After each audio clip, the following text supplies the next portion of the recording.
آئیے صاحب درۃ الناصحین سے ایک روایت سن لیتے ہیں، اپنی بات نہیں رسول اللہ کا فرمان۔ ایک بار ایسا ہوا میرے آقا اپنے یاروں کے ساتھ مسجد نبوی میں جلوہ گر ہیں، میرے سرکار مسجد نبوی میں جلوہ فروز ہے۔ ایک جوان روتے ہوئے مسجد نبوی میں آتا ہے اور مسجد نبوی میں آنے کے بعد اس کی آنکھوں میں آنسو تھے۔ اللہ کے رسول غیب نبی صلی اللہ علیہ وآلہ وسلم اس کو روتا ہوا دیکھ کر اس کے حال زار پہ رحم کرتے ہوئے اس سے پوچھتے ہیں، اے جوان تو کیوں رو رہا ہے؟ تیرے رونے کی وجہ کیا ہے؟ تیری آنکھ میں آنسو کیوں ہے؟ اس جوان نے کہا، یا رسول اللہ صلی اللہ علیہ وآلہ وسلم میرے ماں باپ آپ پہ قربان، آقا میرے باپ کا انتقال ہو گیا، میرا باپ مر گیا، میں دیہات میں رہتا ہوں، میرے باپ کو نہ کوئی غسل دینے والا ہے نہ کوئی کفن پہنانے والا ہے، یا رسول اللہ اس لیے میں رو رہا ہوں، میرے باپ کی موت کے بعد بھی نہ کوئی غسل دینے والا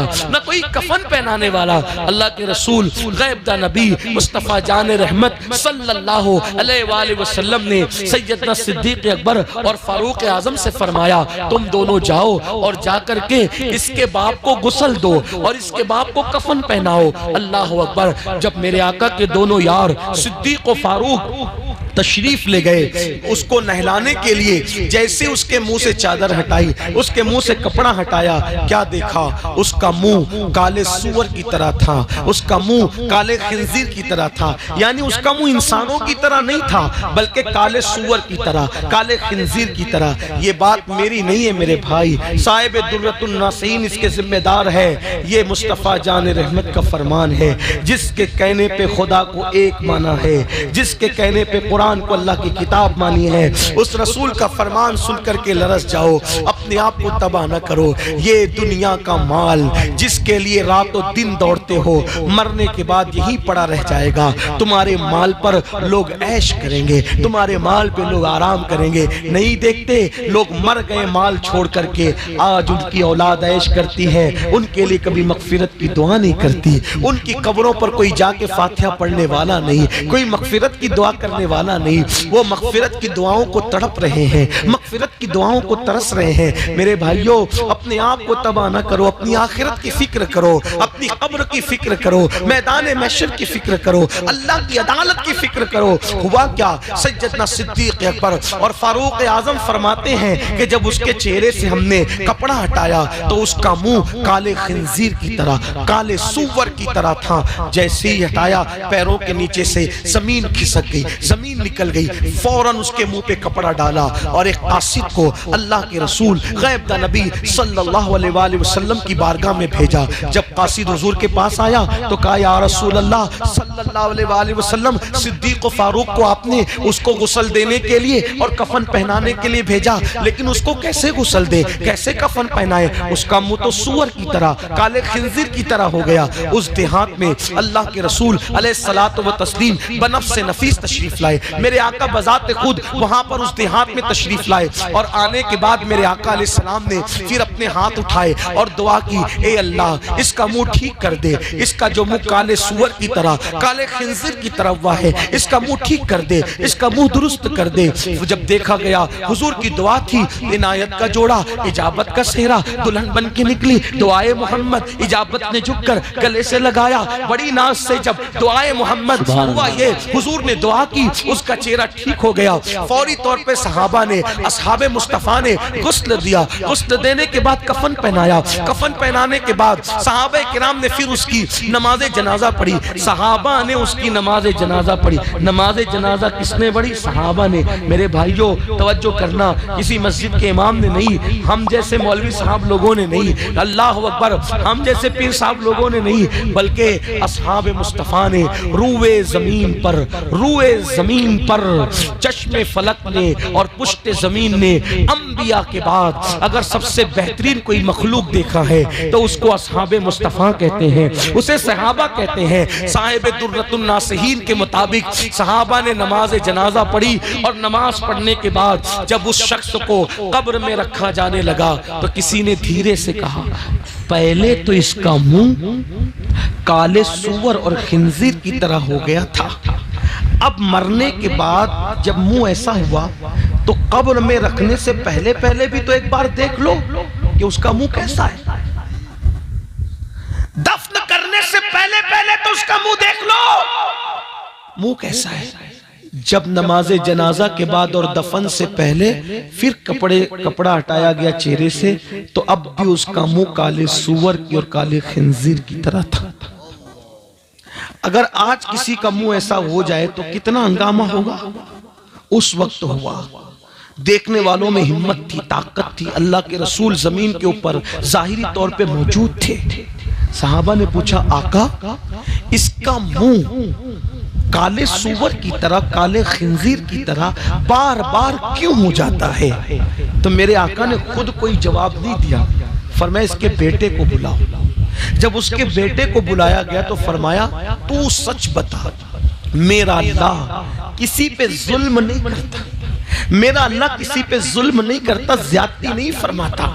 میرا اللہ تو اپنے بندوں سے بہت پیار کرتا ہے، وہ کسی کو اس طرح کی سزا بلا وجہ نہیں دیتا. تجھے بتانا ہوگا کہ تیرے باپ کا جرم کیا تھا، تیرا باپ کرتا کیا تھا، کیا کرتا تھا تیرا باپ. تو اس جوان نے کہا یا رسول اللہ صلی اللہ علیہ وآلہ وسلم میرا باپ ہر نیکی کرتا تھا، لیکن جب نماز کا وقت آتا تھا تو نماز کے وقت میں وہ سو جاتا تھا، وہ نماز نہیں پڑھتا تھا، میرا باپ بے نمازی تھا. تب میرے آقا نے فرمایا جو دنیا میں نماز نہیں پڑھے گا جب قبر میں وہ دفن کیا جائے گا اور قیامت کے دن قبر سے اس کو اٹھایا جائے گا. جو دنیا میں نماز نہیں پڑھے گا جب اس کو اس کی قبر سے قیامت کے دن اٹھایا جائے گا تو اس کا منہ بھی کالے سور اور کالے خنزیر کی طرح ہوگا. اللہ اللہ. ہنستے ہنستے کھلکھلاتے قہقہا لگاتے ہوئے نمازوں کو چھوڑنے والوں، یہ کسی لیڈر کا، کسی خطیب کا قول نہیں، یہ اللہ کے رسول کا فرمان ہے کہ قیامت کے دن وہ کالے سور کی شکل میں اٹھے گا. آپ سے پوچھتا ہوں اگر چہرے پہ پھنسی آ جائے، پھنسی، تو تم کسی محفل میں نہیں جاتے شرم کے مارے. جب پھنسی آنے پر کسی محفل میں نہیں جاتے شرم کے مارے. سور والا منہ لے کر رسول اللہ کی بارگاہ میں کیسے آؤ گے؟ اللہ کی بارگاہ میں کیسے آؤ گے؟ لرز جاؤ، لرز جاؤ. یہ گڑی ہوئی باتیں نہیں ہیں، یہ پڑھی ہوئی باتیں ہیں، کتابوں میں لکھی ہوئی باتیں. میرے بھائیوں میں تمہارے سامنے جو ہے تمہاری منتیں کر کے کہتا ہوں، بہت دنیا کی رنگریلیوں میں ڈوب چکے ہو. نکلو. دنیا میں آوارگی کرنے نہیں آئے تھے، دنیا میں پاپ کرنے نہیں آئے تھے، دنیا میں عیاشی کرنے نہیں آئے تھے. مسلمانوں ہم دنیا میں آئے، قرآن کہتا ہے الذی خلق الموت والحیات لیبلوکم ایکم احسن عملا، کہ ہم نے زندگی اور موت کو اس لیے پیدا کیا تاکہ ہم تمہارا امتحان لے، تمہیں آزمائیں کہ کون تھوڑی سی زندگی پا کے اچھا عمل کرتا ہے. دیکھ لو یزید کی زندگی اور دیکھ لو امام حسین کی زندگی. یزید نے نمازیں چھوڑی، یزید نے شراب عام کیا، یزید نے عورتوں پہ پاپ کی نظریں ڈالی. وہ بادشاہ تھا، اللہ نے اس کو دولت دی، اس نے عیاشی کی، پاپ کی، آوارگی کی. آج اس کی قبر کا نشان موجود نہیں ہے. 15 بیٹے چھوڑ کے مرا تھا، ایک بھی بیٹا اس کی نسل میں موجود نہیں. میرے حسین نے اللہ کے دین پر اپنا سب کچھ لٹا دیا. بھوکے پیاسے رہے مگر نماز نہیں چھوڑی، عبادت نہیں چھوڑی. ارے تاریخ کی اوراق گواہ ہے کہ کٹا ہوا سر ہے، نیزے پہ چڑھا ہے، لیکن حسین بتا رہے ہیں میرے جسم کا تعلق میرے سر سے ختم ہو گیا ہے، لیکن تلاوت قرآن کر کے بتا رہے ہیں اب بھی قرآن سے میرا رشتہ موجود ہے. نیزے پہ قرآن سنا کر کے بتایا قرآن سے اب بھی میرا رشتہ نہیں ٹوٹا. جسم سے سر کا رشتہ تو کٹ چکا ہے لیکن قرآن سے میرا رشتہ اب بھی باقی ہے. میرے امام نے نماز پڑھی، صراط مستقیم پہ رہے، سچائی پہ رہے، اللہ کے دین پہ استقامت کے ساتھ ڈٹے رہے. کیا ہوا؟ ایک بیمار چھوڑ کر گئے، ایک بیمار. آج مسلمانوں کی کوئی بستی ایسی نہیں ہے جہاں امام حسین کی اولاد نہ رہتے. اس لیے یزید کو عبرت کی نگاہ سے دیکھو. چلتے پھرتے یزید بنو، اللہ کی بارگاہ میں رجوع کرو، توبہ کرو. پتہ نہیں کس کی زندگی کب ہے، کب تک ہے، ہمیں نہیں پتا۔ یہ مت سوچنا میرے بھائی، بس گفتگو اینڈ کی طرف جا رہی ہے، خلاصہ کلام کہ جوانی میں گل چھدے اڑاؤں گا، عیش کروں گا، جب بوڑھا ہو جاؤں گا تب توبہ کروں گا۔ جوانی میں بھی موت آتی، آ سکتی، آج ابھی توبہ کرو، ابھی پلٹو، ابھی پلٹو، ابھی واپس آؤ، ابھی واپس آؤ۔ اللہ تعالیٰ نے آدم علیہ السلام کی پیدائش سے 4000 سال پہلے، آدم علیہ السلام کی پیدائش سے 4000 پہلے عرش پر لکھا تھا کہ میرا بندہ ساری زندگی گناہ کر کے اگر ایک مرتبہ توبہ کرے گا تو میں اس کے تمام گناہوں کو بخش دوں گا۔ سبحان اللہ، سبحان اللہ۔ اللہ کا وعدہ ہے جو توبہ کرے گا اللہ اس کو بخش دے گا۔ آئیے دین کی طرف واپس آئیے، بے نمازی پن چھوڑیے، نشے کی عادت چھوڑیے، جھوٹ کی عادت چھوڑیے، پاپ کی عادت چھوڑیے۔ گناہ کے اندر سکون نہیں ہے، گناہ کے اندر اطمینان نہیں ہے، اور اگر گناہ کرتے رہے تو امام علی مقام کی آپ سے جنگ ہے۔ اور یاد رکھنا حسین سے جنگ کر کے جب یزید جیت نہ سکا تو حسین سے جنگ کر کے آپ کون ہوتے ہیں جیتنے والے؟ تباہ ہو جاؤ گے، نسلیں مٹ گئی یزید کی۔ اللہ اکبر، اگر تم نے بھی کردار یزید اختیار کیا تو تم بھی تباہی کے دہانے پہ پہنچو گے۔ اس سے پہلے میں جانتا ہوں تم جان بوجھ کر حسین پاک سے جنگ نہیں لے رہے، تم پکے حسینی ہو، تم سچے حسینی ہو، تم سچے عاشق رسول ہو، تم سچے عاشق اہل بیت ہو، لیکن جو کچھ کر رہے ہو وہ لاشعوری طور پہ کر رہے ہو۔ اس لیے آج تمہیں یہ ہوشیار کرنے کے لیے، بیدار کرنے کے لیے گویا کہ بانگے درا دی جا رہی ہے، یعنی کہ گھنٹی بجائی جا رہی ہے۔ سونے والوں اٹھ جاؤ، سونے والوں بیدار ہو جاؤ، سونا جنگل رات اندھیری چھائی بدلی کالی ہے، سونے والوں جاگتے رہیو چوروں کی رکھوالی ہے۔ اگر آپ امام علی مقام کے کردار پر عمل کرو گے تو دیکھنا پھر میرے حسین کا کرم کیسے چھما چھم تمہارے گھروں پہ برسے گا، میرے امام علی مقام کا کرم کس طریقے سے تمہیں اوپر اٹھائے گا۔ میرا حسین ایسا بادشاہ ہے، میرا حسین ایسا تاجدار ہے، میرا حسین ایسا آقا ہے، اپنے ماننے والوں کو کبھی محروم نہیں کیا، عطا پر عطا کیا، دینے والا بنا دیا، منگتوں کو داتا بنا دیا، غریبوں کو آقا بنا دیا، بھکاریوں کو بادشاہ بنا دیا۔ حسین ایسا بادشاہ ہے، اس لیے آئیے اپنی زندگی بدلیے، اپنی زندگیوں میں انقلاب پیدا کیجئے، اپنے اللہ سے وعدہ کیجئے کہ مولا آج سے پہلے مجھ سے جو کچھ ہوا میں تیری بارگاہ میں توبہ کرتا ہوں، مجھے معاف کر دے۔ کیا آپ کو نہیں پتا حور نے سارے جرائم کیے، لیکن جب آ کر کے میرے امام سے معافی مانگی تو میرے آقا نے حور کو معاف کر دیا اور حور کو آزاد کر دیا، حور کو جنتی بنا دیا۔ آئیے جہنمیوں کے خیمے سے نکلیے۔ آج کل ہمارے دماغ میں کیا خبط سوار ہے، میں اپنے علماء کی توجہ، جہنم میں کون جائے گا پتہ ہے؟ صرف وہ 72 فرقے جائیں گے بس۔ آج ہمارے دماغ میں کیا خبط ہے، جہنم میں صرف 72 فرقے جائیں گے، اور ہم لوگ سنی ہے نا، زنا کرے، شراب پیے، چوری کرے، جھوٹ بولے، بیوی کو مارے، ماں باپ کو دھکا دے، کچھ بھی، ہم جنتی میں جائیں گے۔ یہ جنت لکھا کے لائے ہو تم؟ وہ 72 فرقے جہنم میں جائیں گے، یہ بات صحیح ہے، اس میں مجھے کوئی اختلاف نہیں، لیکن یہ جو آپ کا خبط ہے کہ ہم کچھ بھی کرے جنت میں جائیں گے، یہ دھوکہ ہے، بے شک بہت بڑا دھوکہ ہے۔ یہاں امام المتکلمین علامہ نقی علی خان پہنچ کر کے بہت بڑی بات کہتے ہیں، فرمایا یہ فکر رکھنے والے یہودیوں سے بھی 2 قدم آگے نکل۔ یہودی تو بس اتنا کہتے تھے کہ ہم کچھ بھی کریں گے، چند دن جہنم میں رہیں گے پھر جنت میں چلے، یعنی ان کو یہ تھا کہ ہم چند دن جہنم میں رہیں گے، لیکن یہ میری قوم ایسی کنفرم جنت لے کر کے آئی ہے کہ کچھ بھی کرو، کلمہ یاد نہیں پھر بھی یہ جنتی ہے، غسل نہیں پھر بھی یہ جنتی ہے، وضو کا ڈھنگ نہیں پھر بھی یہ جنتی ہے، پوری زندگی نماز پڑھنا نہیں سیکھا پھر بھی تم بھی دھوکے میں ہو۔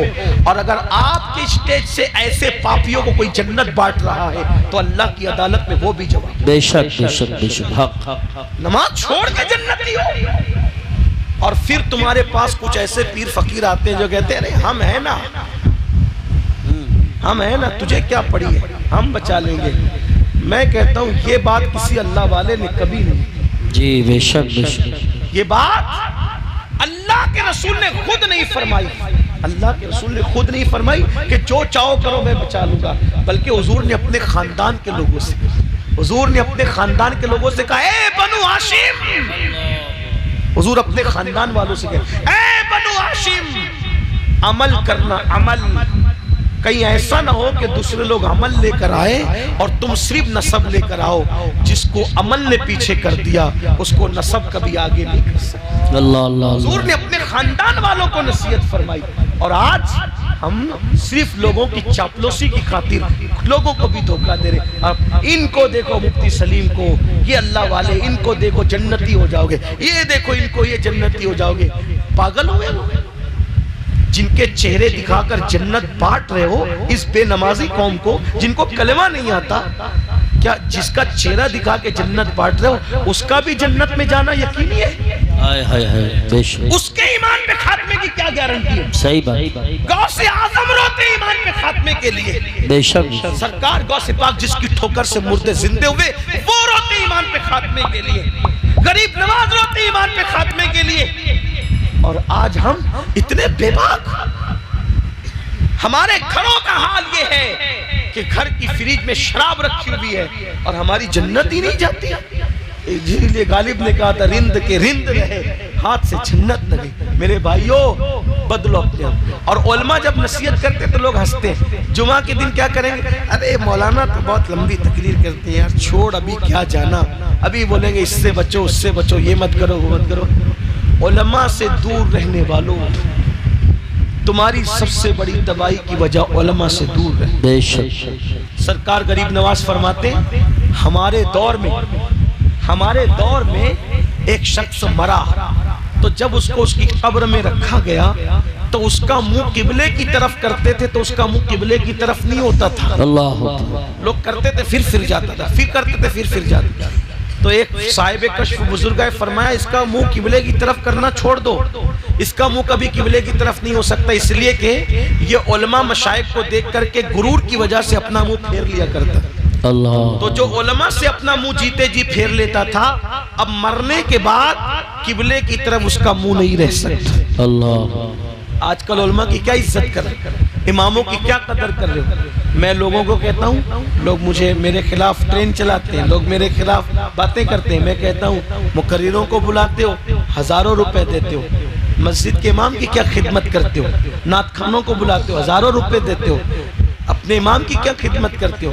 بلکہ امام کا حال یہ ہے، بڑی معذرت کے ساتھ، اگر اسٹیج سجے گا تو جو کبھی زندگی میں آپ کے گاؤں میں نہیں آیا وہ آگے بیٹھے گا، اور مسجد کا امام سب سے آخری میں پیچھے بیٹھے گا، اس کو دھکے دے کے پیچھے بٹھا۔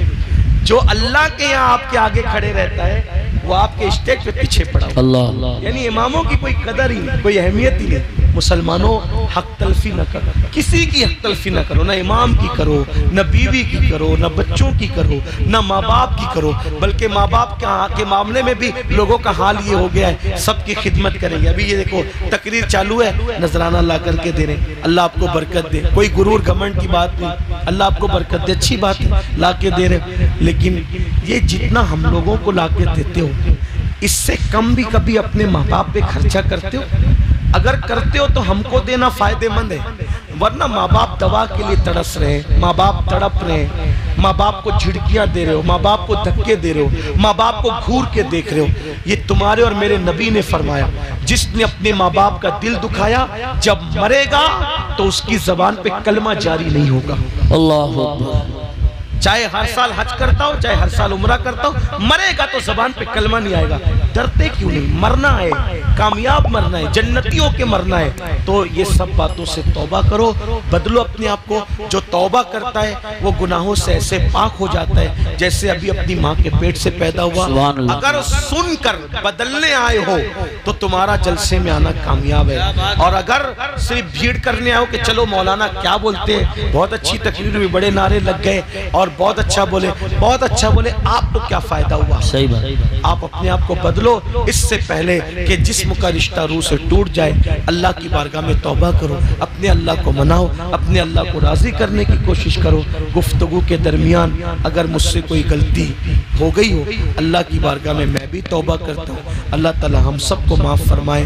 استغفر اللہ ربی من کل ذنب واتوب الیہ لا الہ الا اللہ محمد الرسول اللہ۔ کلمہ پڑھتے رہا کرو، میرے آقا فرماتے ہیں جو کلمہ پڑھتا ہے وہ گناہوں سے ایسے پاک ہو جاتا ہے جیسے ابھی اپنی ماں کے پیٹ سے پیدا ہوا۔ السلام علیکم ورحمۃ اللہ وبرکاتہ۔